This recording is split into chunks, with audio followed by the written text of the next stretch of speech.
오늘 우리가 함께 볼 하나님의 말씀은 로마서 7장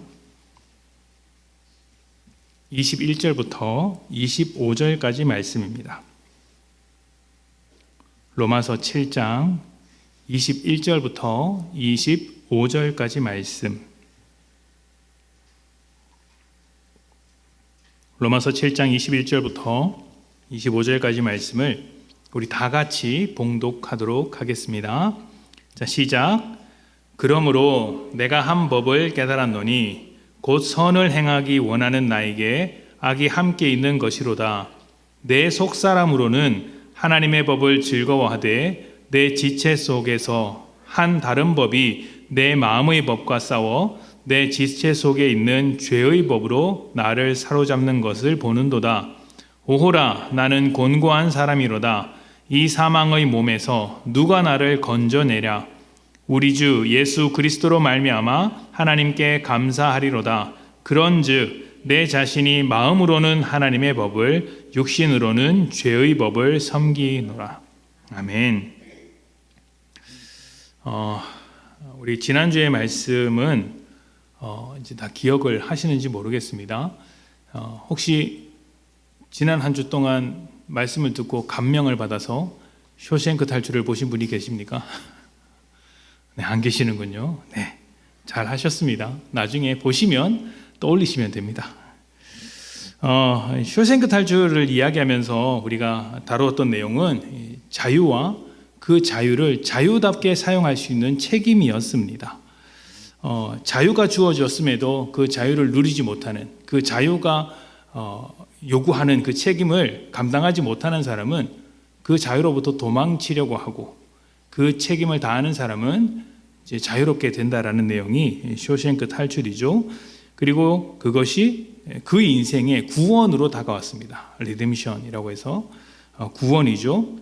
우리의 구원도 이러한 이제 원리를 가지고 있어서 죄밖에 선택할 수 없었던 죄인이 하나님의 선한 것을 생각할 수 있는 자유를 이제 받은 것이다. 그것이 우리의 구원이다라는 관점으로 이제 말씀을 나누었습니다.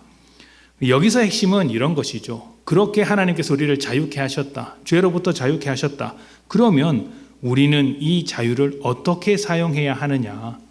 이 부분에 대해서 우리가 지난주에 이야기를 나누었습니다. 자유하되 그 자유를 선하게, 다시 말하면 하나님께서 창조하신 그 원리를 따라서 하나님의 뜻대로 선하게 사용하는 것에 우리의 관심이 있어야 한다라는 이야기를 드렸습니다. 사실 이게 조금 민감한 내용일 수 있는데, 자유를 하나님의 뜻대로 사용하는 것은 우리가 정치적인 입장을 결정하는데도 큰 관련이 있습니다. 어느 정당을 지지해야 한다, 또 누구를 뽑아야 한다, 이런 이야기를 드리는 것이 아니라 우파다, 좌파다, 보수주의자다, 진보주의자다, 이런 이야기를 드리는 것이 아니라 한 번쯤 생각해 보라는 것이죠. 하나님께서 우리에게 자유라는 것을 주셨습니다. 선택할 수 있는 자유를 주셨죠. 이게 어느 정도의 자유냐면 하나님의 뜻을 어길 만큼의 자유를 주셨습니다. 그만큼 우리에게 자유는 아주 중요하죠. 보통 자유를 강조하면 그것은 우파라고 하고 보수주의자라고 이야기를 합니다. 이 사람들은 자유를 지키는데 최선을 다하죠. 그러면 반대로 좌파, 진보주의자는 무엇을 강조할까요? 평등과 인류에 대한 사랑, 이런 것들을 강조합니다. 그래서 이제 법으로 자유를 강제하는 측면이 좀 있습니다. 무제한의 자유가 아니라 다양한 정책으로 이렇게 평균을 맞추려고 하죠. 평균을 맞추려고 하다 보니까 누군가에게는 자유를 남용하지 못하도록 제한을 걸고, 누군가에게는 조금 더 권리를 보장하고, 이렇게 하게 되는 것이죠. 이 둘이 매번 충돌하는 이유는 자유를 강조하다 보면 격차가 발생하고 불공정한 상황이 생기게 되기 때문입니다. 그렇다고 이 불공정의 문제를 해소하려고 하다 보면 누군가의 자유를 건드려야 할 때가 있기 때문이죠. 그래서 이 중간에서 치열하게 이제 다툼이 벌어지는 것입니다. 그러면 그 다툼의 순간에서 그리스도인은 어떻게 해야 할까요? 하나님께서 우리에게 선택할 수 있는 자유를 주셨으니까 우파를 지지해야 할까요? 아니면 하나님은 모든 사람을 사랑하시니 우리도 그 사랑을 닮아서 좌파를 지지해야 할까요? 이것은 사실 각자가 고민해야 하는 바입니다. 그런데 그 기준이 어디에 있어야 하느냐면 자유하되 그 자유를 죄인들 가운데서 어떻게 올바르게 사용할 것인가 고민하면서 결정해야 하는 것이죠. 그러니까 우리는 자유하되 그 자유를 누구 뜻대로 사용해야 합니까? 하나님의 뜻대로 사용하는 사람들이라는 것입니다. 그래서 자유를 제한하지 않으려면 법을 최소화하는 쪽으로 입장을 정하겠지만 하나님의 뜻이 이루어지기 위해서 내가 가진 자유를 조금 제한해도 좋겠다라고 생각하는 사람은 또 다른 입장을 정할 수도 있겠죠. 어느 쪽이든 중요한 것은 무엇입니까? 하나님께서 주신 자유를 하나님께서 주신 자유답게 자기 욕망을 위해서가 아니라 하나님의 뜻 안에서 사용하려는 입장이 필요하다는 것입니다. 그래서 누구를 지지하든지 그러한 관점으로 지지했으면 좋겠다, 기도하면서 잘 결정했으면 좋겠다라는 것이죠. 자, 오늘 말씀은 이러한 내용을 이제 모아서 지금까지 길게 이어졌던 그 가상의 토론, 그 가상의 토론을 이제 어느 정도 정리하는 부분입니다. 로마서의 거의 중간 부분 정도까지 이제 왔다는 것이죠. 가상의 토론은 이런 내용이었습니다. 복음이 필요하다. 왜냐하면 우리 모두가 죄인이기 때문이다. 그 유대인들의 반론이 있죠. 이방인들이 죄인이라는 것은 알겠다. 그러나 할례도 가지고 있고 율법도 가지고 있는 우리가 왜 죄인인가? 이 점에 대해서 바울이 이제 나올 법한 질문들을 가지고 가상의 토론을 벌였습니다. 복음이 필요한 이유를 이야기를 하죠. 그리고 나서 그렇게 복음이 우리에게 찾아와서 일으킨 변화를 소개한 것이 이제 지금까지의 이야기였습니다. 죄로부터 자유하게 되었다. 할례를 가지고 율법을 가졌으나 죄 가운데 사로잡혀 있었기 때문에 우리는 율법을 가지고도 죄를 짓는 사람이었지만 하나님께서 우리를 죄 가운데서 자유케 하셨다. 그래서 우리에게 변화가 일어났다. 이렇게 설명하는 것이죠. 그 변화가 7장 21절부터 25절에도 소개되어 있습니다. 그러므로 내가 한 법을 깨달았노니 곧 선을 행하기 원하는 나에게 악이 함께 있는 것이로다. 내 속사람으로는 하나님의 법을 즐거워하되 내 지체 속에서 한 다른 법이 내 마음의 법과 싸워 내 지체 속에 있는 죄의 법으로 나를 사로잡는 것을 보는도다. 오호라 나는 곤고한 사람이로다. 이 사망의 몸에서 누가 나를 건져내랴. 아멘. 자, 지금 이 말씀이 읽기에 따라서는 좀 오해를 불러일으킬 수 있는 말씀입니다. 이제 사실은 그 앞에 있는 14절에서부터 이 말씀의 변화가 좀 일어나요. 그러니까 화자의 시점이 바뀌는 것입니다. 지금 바울이 편지를 쓰고 있는데 그 이전에는 너희 혹은 그들, 유대인, 이방인 이렇게 제3자에 관한 이야기를 했다면 14절부터는 그 시점이 바뀝니다. 내가, 나에 대한 얘기를 하는 거예요. 1인칭 단수로 시점이 바뀝니다. 그리고 그 앞에는 이제 과거 시제로 너희에게 그런 일들이 일어났다. 그럴 것이다. 그런 역사가 있었다라는 과거의 시점에서 이야기를 한다면 14절부터는 현재 시제로 바뀝니다. 지금에 대한 이야기를 하는 것이죠. 그러다 보니 이 말씀을 읽기에 따라서는 현재 바울이 안고 있는 신앙의 고민을 표현하고 있는 것처럼 보입니다. 게다가 앞에서 어떤 이야기를 했죠? 자유를 어떻게 하면 잘 사용할 수 있을 것인가? 자유를 하나님의 뜻대로 어떻게 잘 사용할 수 있을 것인가에 대한 이야기를 했기 때문에 지금 이런 고민을 이야기하는 것처럼 보이는 말씀이 자유를 잘 사용하지 못하는 육신의 연약함에 대한 갈등의 문제를 이렇게 말하고 있는 것처럼 보입니다. 그런데 그렇지 않아요. 바울은 유대인도 죄인이라는 것을 설명하기 위해서 앞에서 다양한 방법을 사용했습니다. 모세와 아브라함에 대한 이야기도 꺼냈고 또 침례에 대한 이야기도 꺼냈습니다. 홍해를 건너온 이야기를 해준 것이죠. 그리고 방금 제가 앞에서 설명했는데 나올 법한 질문들을 가지고 가상의 인물과 토론을 벌이기도 했습니다. 실제로 그런 질문을 받은 게 아니라 나올 만한 질문에 대해서 미리 답변을 한 것이죠. 그리고 지금도 그렇게 이야기를 하고 있는 거예요. 실제 바울 자신의 문제를 가지고 이야기하고 있는 것이 아니라 이게 조금 더 복잡하게 들릴 수 있는데 좀 넓게는 믿지 않는 자들, 좁게는 율법을 가지고 있는 유대인들의 모습을 현재 구원을 받은 자신의 입장에서 1인칭 관점으로 이야기를 하는 거예요. 복잡하죠? 나는 이미 구원을 받았습니다. 구원을 받았죠? 그런데 구원을 받은 내가 구원을 받지 않은 상태로 가서 나의 상태를 말하는 거예요. 가상으로. 신앙의 고민을 이야기하고 있는 게 아니고 믿지 않는 자들의 현재 상태가 무엇인지를 다시 한번 설명해 주는 겁니다. 사실은 앞에서 했던 이야기인데 또 다른 관점으로 소개를 하고 있는 것입니다. 현재는 하나님의 편에 서서 죄로부터 자유하게 된 사람이죠. 자유하게 된 사람입니다. 그런데 그런 바울이 믿지 않을 때의 자신으로 돌아가서 내가 이런 인간이다 라고 말을 하는 겁니다. 죄인의 현실을 꼬집기 위해서 과거의 자신의 모습을 끄집어와서 이야기하는 것이죠. 그런데 바로 이 지점에서 인간에 대한 아주 독특한 이해가 하나 있습니다. 우리가 눈여겨봐야 할 부분입니다. 로마서 7장 14절 가봅시다. 14절부터 쭉 읽으면서 하나씩 보도록 하겠습니다. 14절입니다. 우리가 율법은 신령한 줄 알거니와 나는 육신에 속하여 죄 아래 팔렸도다.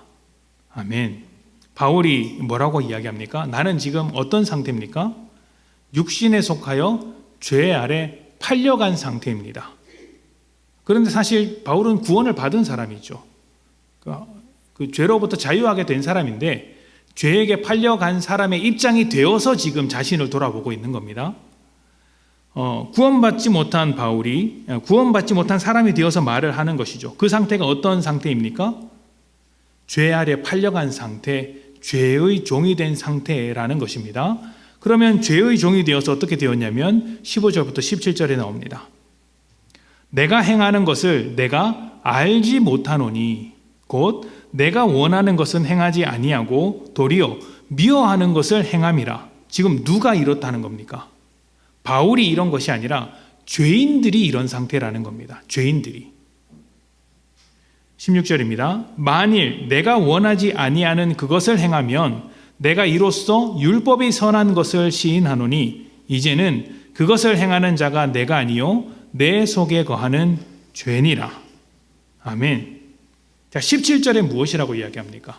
15절부터 내가 행하는 것을 내가 알지 못한다. 내가 죄에게 사로잡혀 있기 때문에 내가 선한 것을 하고자 하고 하나님의 뜻을 따라 율법대로 살고자 해도 나는 여전히 죄를 짓더라. 죄에게 사로잡혀서 그렇다라고 이야기를 합니다. 그런데 그것을 행하는 자가 누구라고 이야기를 하죠? 내가 아니라 17절에 보면 내 속에 거하는 무엇입니까? 죄라고 이야기를 합니다. 하나님의 뜻대로 살고자 하면서도 하나님의 뜻을 따라 살지 못하는 것, 율법을 가지고 있으면서도 율법을 따라가지 못하는 것을 이야기하고 있는데 그것이 누가 그렇게 만들고 있냐면 내가 그렇게 하는 것이 아니라 나를 사로잡고 있는 죄가 그렇게 하고 있더라는 것이죠. 자, 그래서 그 뒤에 말씀이 이렇습니다. 18절부터 20절입니다. 내 속, 곧 내 육신에 선한 것이 거하지 아니하는 줄을 아노니 원함은 내게 있으나 선을 행하는 것은 없노라. 내가 원하는 바 선은 행하지 아니하고 도리어 원하지 아니하는 바 악을 행하는도다. 만일 내가 원하지 아니하는 그것을 하면 이를 행하는 자는 내가 아니요 내 속에 거하는 죄니라. 아멘. 여기서도 한 번 더 반복해서 이야기를 하죠. 반복해서 이야기한다는 건 강조하고 싶은 겁니다. 지금 너희가 어떤 상태인지를 알아야 한다. 죄인이 어떤 상태인지를 알아야 한다. 너희가 하고 있는 그 모든 것들이 죄 아래에 있기 때문에 선한 것을 하더라도 죄를 짓는 것이다. 죄가 너희를 그렇게 이끌고 간다라고 이야기를 하죠. 그러니까 내가 죄를 짓는 것이 아니라 내 속에 있는 죄가 나를 그 방향으로 이끌고 간다라는 거예요. 이것이 인간에 대한 아주 독특한 이해입니다. 빌립보서 3장 4절부터 6절에는 이런 말씀이 있습니다. 바울이 자신이 얼마나 율법적으로 완벽한 사람이었는지를 소개하는 장면이 있습니다. 빌립보서 3장 4절부터 6절인데요. 제가 봉독하겠습니다. 그러나 나도 육체를 신뢰할 만하며 만일 누구든지 다른 이가 육체를 신뢰할 것이 있는 줄로 생각하면 나는 더욱 그러하니 하리니 나는 8일 만에 할례를 받고 이스라엘 족속이요 베냐민 지파요 히브리인 중에 히브리인이요 율법으로는 바리새인이요 열심으로는 교회를 박해하고 율법의 의로는 흠이 없는 자라. 아멘. 바울이 자신을 어떤 사람이었다고 고백합니까? 율법의 의로는 흠이 없는 자. 나는 정통 이스라엘 사람이고 정통 바리새인이다가 육체적으로는 흠 잡을 데가 하나도 없는 사람이었다. 그 누구보다 열심히 했고 그 누구보다 정확했으며 그 누구보다 율법적인 의로는 완벽했다. 열심히 있었다. 교회를 박해하기까지 열심히 있었다라고 이야기합니다. 이게 율법적인 관점, 당시 유대 사회에서는 굉장히 훌륭한 일이었어요. 나 그만큼 잘했다 이야기를 하고 있는 것이죠. 가장 열심히 했고 가장 헌신했습니다. 그런데 그 헌신으로 어떤 존재가 되었습니까? 다른 말씀에 보면 죄인 중에 괴수가 된 것이죠. 나는 율법으로서는 흠이 없는데 죄인 중에 괴수가 되었습니다. 하나님의 아들 독생자 예수 그리스도를 죽이는 쪽에 섰고 하나님의 계획을 가장 반대해서 스데반이 죽는 순간에 그것을 당연하게 여겼던 사람이었습니다. 그러니까 하나님의 뜻대로 살고자 율법을 지켰는데 그것이 무엇을 만들어냈습니까? 죄를 만들어냈다는 거예요. 비슷한 예가 많습니다. 여러분 그 선한 사마리아인의 이야기를 아시죠? 이게 강도 만난 자의 이웃이 누구냐에 대한 이야기입니다. 어떤 사람이 길을 가다가 예루살렘으로 가다가 강도를 만났습니다. 그래서 거의 죽게 되었어요. 아마 내버려두면 죽을 것이 확실합니다. 온 몸에 피가 흐르고 큰 상처를 입고 이제 죽기 직전이죠. 그 주변으로 제사장이 지나갑니다. 제사장이 그를 보았으나 도와주지 않고 그냥 지나쳐버리죠. 그 다음에 레위인이 지나갑니다. 레위인도 그를 보았으나 돕지 않고 그냥 지나갑니다. 그런데 누가 돕습니까? 뒤늦게 온 사마리아 사람이 그를 데려다가 여관으로 보내고 값을 치르고 살게끔 끝까지 도와줍니다. 자, 이 장면을 두고 예수님께서 누가 강도 만난 자의 이웃이 되어 주었느냐라고 이야기를 하셨죠. 사람들이 대답합니다. 사마리아 사람입니다 라고 이야기를 해요. 근데 이 이야기가 어디서부터 나왔냐면 하나님을 사랑하고 이웃을 사랑하라는 그 예수님의 말씀으로부터 시작되었어요. 누가 내 이웃입니까? 그래서 예수님께서 강도 만난 자의 이웃이 되어 주어야 한다. 이렇게 질문과는 다른 대답을 함으로써 하나님을 사랑하고 이웃을 사랑하는 것이 무엇인지를 설명해 주신 거예요. 자, 그런데 이 이야기에 우리가 눈여겨봐야 할 점이 있습니다. 레위인과 제사장은 왜 그냥 지나갔을까요? 레위인과 제사장이 악한 사람들이 아닙니다. 율법적으로 완벽했고 율법으로는 그 이웃들을 도와주어야 할 책임이 있었기 때문에 그들도 어려운 사람들을 도와주었을 거예요. 그런데 그 강도 만난 사람은 그냥 지나쳤다는 것이죠. 왜 그랬을까요? 율법의 관점에서 누가 옳게 행동했는가 하면 레위인과 제사장이에요. 왜냐하면 그 사람은 피를 흘리고 있는 사람이고 죽는 사람이었어요. 죽을 사람을 만졌다가 그 사람이 죽어버리면 시체를 만지는 것이기 때문에 율법적으로 부정한 일이 됩니다. 시체를 만지지 말아야 되죠. 그래서 그냥 지나간 겁니다. 그 제사장 아닙니까? 자기가 제사 드리러 가야 돼요. 그런데 그가 그 사람을 만졌다가 그 사람이 죽어버리면 피를 만졌으니까 부정하게 되어서 자기가 제사도 드리지 못하고 모든 어떤 일들이 다 이제 물거품이 되지 않겠습니까?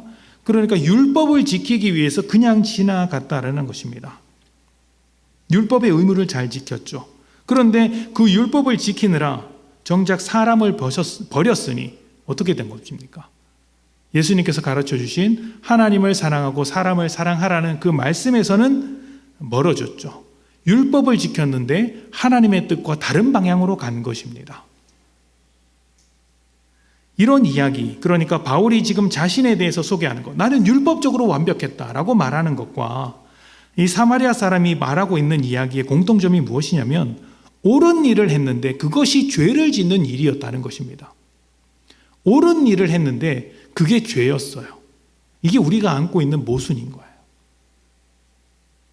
옳은 일을 했는데 그것이 하나님의 뜻과 반대로 간다. 참 희한한 일이죠. 그런데 이런 일들이 우리 주변에 굉장히 많이 일어납니다. 요즘 세대에 없어지고 있는 단어가 몇 개 있다고 하죠. 제가 몇 번 말씀을 드렸어요.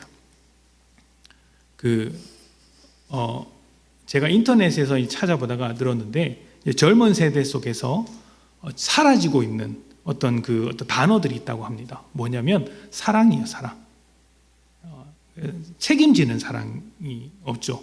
그래서 요즘 이제 젊은 부부들이 결혼을 하면 이제 통장을 합치지 않는다고 합니다. 그게 당연하게 되었고, 통장을 합치지 않고 생활비를 딱딱 모으고 그 생활비를 가지고 물건을 살 때 개인의 물건을 사면 그걸로 다툰답니다. 공동 생활을 하기 위해서 지출을 해야 되는데 왜 너 개인의 물건을 사냐, 개인 물건을 사냐, 이런 걸로 다툰다는 것이죠. 저는 그럴 거면 뭐하러 결혼했나 싶습니다. 어쨌든 그렇게 살겠다니까. 사라지고 있는 단어가 사랑이나 이런 것이고, 서로 책임지는 사랑 이런 게 없어지고요. 또 뭐가 없냐면 따뜻함이라는 게 없어진답니다. 서로 따뜻하게 대하는 거, 이게 없답니다. 철저하게 계산적이죠. 또 뭐가 없냐면 용서가 없어요. 용서하는 사람은 손해보는 사람이라고 생각을 합니다. 그래서 뭘 해야 돼요? 요즘 방송이나 아니면 언론이라든지 이런 데서 가장 많이 나오는 단어가 정의고 복수예요. 갚아줘야 되는 것이죠. 나쁜 사람에게 벌을 줘야 하는가?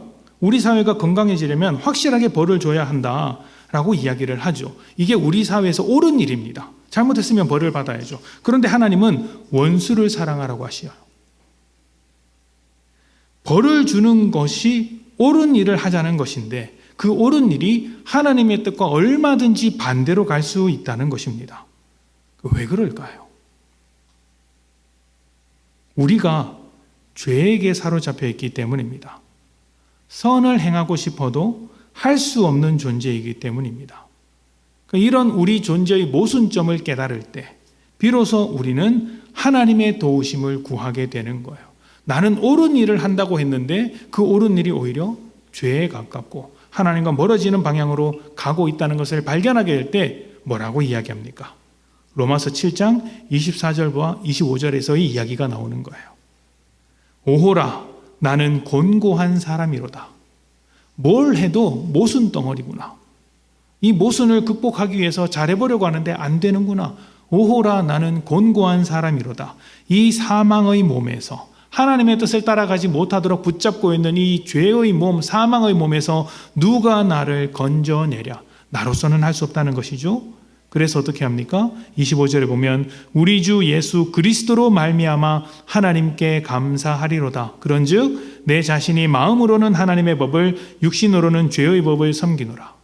마음으로는 하나님의 법을 따르고 싶은데 육신은 여전히 죄의 법을 따르고 있습니다. 그런데 예수 그리스도로 말미암아 하나님께 감사할 수 있게 되었죠. 왜 그렇습니까? 죄로 인해 이 공고해진 인생, 답이 없는 인생에 해답을 주셨기 때문입니다. 건져내셨기 때문이죠. 사람이 죄입니까? 사람이 문제입니까? 아니면 죄가 문제입니까?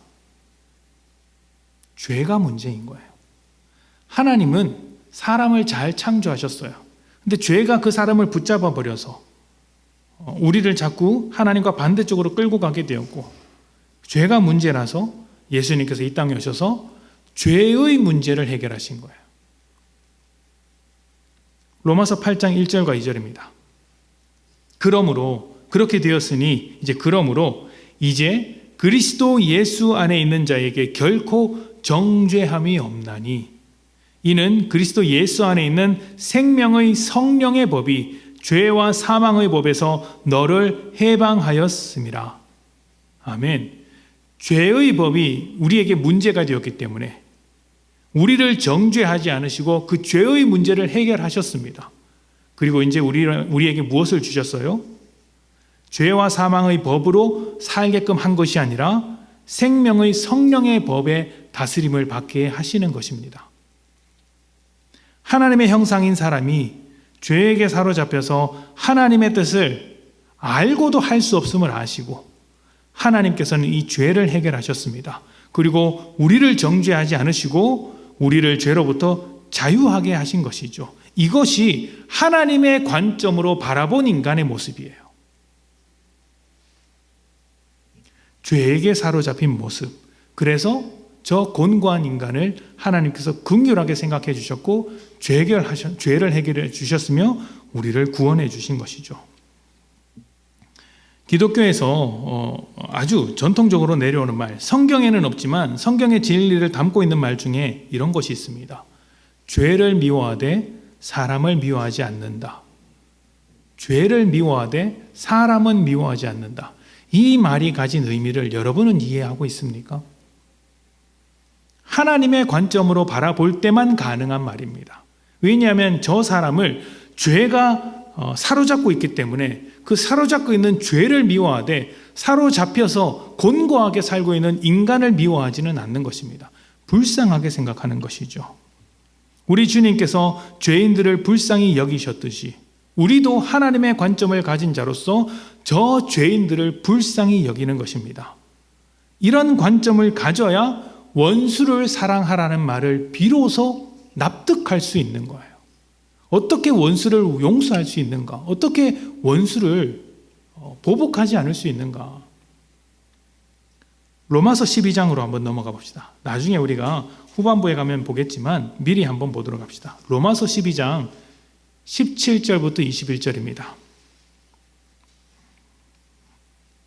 로마서 12장 17절부터 21절. 우리 같이 읽어보겠습니다. 자, 어떤 관점으로 바라보면서 읽어야 하냐면 구원을 받은 사람으로서 하나님의 관점을 가지고 이 말씀을 한번 보십시오. 죄에게 사로잡혀 있는 그 저의 죄인들을 바라보는 하나님의 관점으로 읽어보는 겁니다. 17절부터 있습니다. 시작. 아무에게도 악을 악으로 갚지 말고 모든 사람 앞에서 선한 일을 도모하라. 할 수 있거든 너희로서는 모든 사람과 더불어 화목하라. 내 사랑하는 자들아 너희가 친히 원수를 갚지 말고 하나님의 진노하심에 맡기라. 기록되었으되 원수 갚는 것이 내게 있으니 내가 갚으리라고 주께서 말씀하시니라. 내 원수가 줄이거든 먹이고 목마르거든 마시게 하라. 그리함으로 내가 숯불을 그 머리에 쌓아 놓으리라. 악에게 지지 말고 선으로 악을 이기라. 아멘. 원수를 갚는 것이 정의입니다. 하나님께서도 원수를 갚겠다고 말씀하셨죠. 이스라엘을 괴롭게 한 그 이방 나라들을 악이 차면 내가 심판하겠다. 심판의 메시지를 말씀하십니다. 원수를 갚고 죄를 갚는 것이 정의죠. 그런데 왜 갚지 말라고 하실까요? 우리가 원수 갚는 그 일이 옳은 일일지언정 하나님과 반대되는 방향으로 얼마든지 갈 수 있기 때문이죠. 죄를 저지를 수 있기 때문이죠. 서로 사랑하라는 말씀에서부터 멀어질 수 있기 때문이죠. 그래서 뭐라고 이야기합니까? 악에게 지지 말고 선으로 악을 이기라 라고 말씀하시는 겁니다. 하나님의 관점으로 저 사람들을 보라. 저들이 다 죄에게 사로잡혀서 그렇게 악한 일들을 하고 있고 너희의 원수가 되었지 않느냐.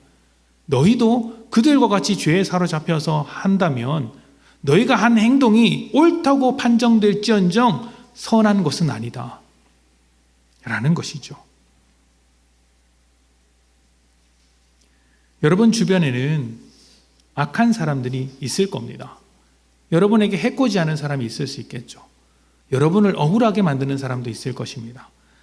우리가 12장에서 보았듯이 원수라고 부를 만한 사람도 있죠. 그런데 그 사람들은 하나님의 뜻이 무엇인지 모르는 사람들이에요. 죄에게 사로잡혀 있는 사람들입니다. 그래서 자기가 무엇을 하고 있는지 모르고 자기가 하는 일이 옳다고 생각하고 있는 사람들이에요. 그런 사람들 앞에서 무엇이 옳은지 따져봐야 아무 소용이 없습니다. 무엇이 필요할까요? 그 죄로부터 자유하게 되는 것이 필요합니다. 우리는 죄로부터 자유하게 된 사람들이에요. 그러니 하나님을 모르는 사람들과는 다른 관점을 가지고 인생들을 바라보아야 합니다. 자유케 된 입장에서 이 자유를 가지고 어떻게 하나님의 뜻대로 선하게 살아갈 것인가를 날마다 고민해야 하고, 이 고민은 옳은 줄 알고 악을 행하고 있는 사람들에게도 마찬가지라는 것이죠. 그래서 우리에게 요구하는 것이 악에게 지지 말고 선으로 악을 이기라는 것입니다. 이 말씀을 듣는 여러분들이 모두 하나님의 관점을 가졌으면 좋겠습니다. 하나님의 관점을 가진다면 여러분을 괴롭게 하는 그 사람들도 불쌍한 사람으로 보일 것입니다. 교회에서 직분을 가지고 힘을 주고 가지만 정작 삶을 보면 문제를 일으키는 사람들이 많죠. 그런 사람을 보면 혀를 끌끌 차면서 저래선 안 되지, 정죄하는 것이 아니라 어떤 마음이 들어요? 불쌍한 마음을 가져야 되는 거예요. 예수를 믿는데 저렇게밖에 못하는구나. 안타깝다. 그리고 그를 위해서 기도하는 것이죠. 주님께서 죄인들을 보고 품으셨던 그 긍휼한 마음을 각자에게, 서로에게 품고 또 세상에게도 품는 것입니다. 그리고 그 세상에게 필요한 것이 복음이라는 것을 깨닫고 날마다 복음을 전하려고 애를 쓰겠죠. 우리가 서로를 하나님의 관점으로 바라볼 수 있다면 우리는 더욱 사랑의 공동체가 될 것이라고 믿습니다. 우리가 하나님의 관점을 가지게 된다면 이 세상에서 교회는 가장 필요한 공동체가 될 것을 믿습니다. 우리가 마지막에 나누었던 이 말씀처럼 여러분, 죄에게 사로잡히지 마십시오. 악에게 지지 않는 것이죠. 악에게 지지 말고 선으로 악을 이겨 하나님의 관점으로 더욱더 사랑할 수 있는 복된 여러분들이 되시기를 축복합니다. 우리 함께 기도하겠습니다.